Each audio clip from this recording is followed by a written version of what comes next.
السلام عليكم ورحمة الله وبركاته. النهاردة عملت لكم حاجة حلوة خالص. عملت لكم لبن العصفور حصري عندي أنا وبس. المكونات بتاعتنا: كيلو لبن مغلي، معلقتين سمنة، نص كيلو لسان عصفور، كوباية سكر، فانيليا للتزيين، فول سوداني. هنطحنه، خليكم معايا.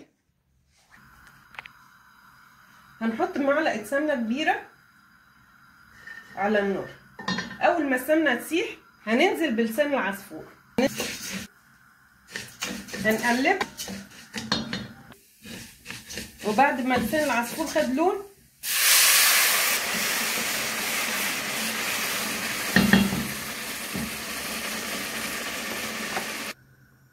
وبعد ما ضفنا كوبايتين ميه هنضيف نص كوبايه سكر،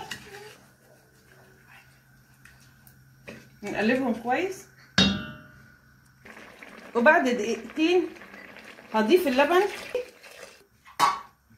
هقلبه شويه. وبعد كده خلاص كده استوى معانا. نقفل عليه النار.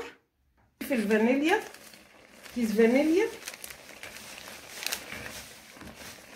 وهضيف كمان قرفه. بسم الله ما شاء الله. وبعد ما غرفنا الاطباق، ايه رايكم بقى في لبن العصفور؟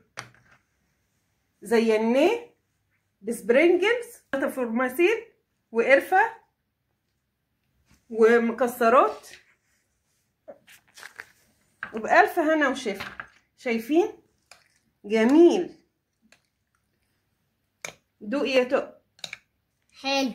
بالهنا والشفا. ما تنسوش تشتركوا في القناه ودوسوا لايك عشان يوصلكوا كل جديد، واكتبوا لنا في التعليقات عايزين اعمل لكم ايه المره الجايه، وقولوا لي كمان على رايكم في لبن العصفور. مع السلامه.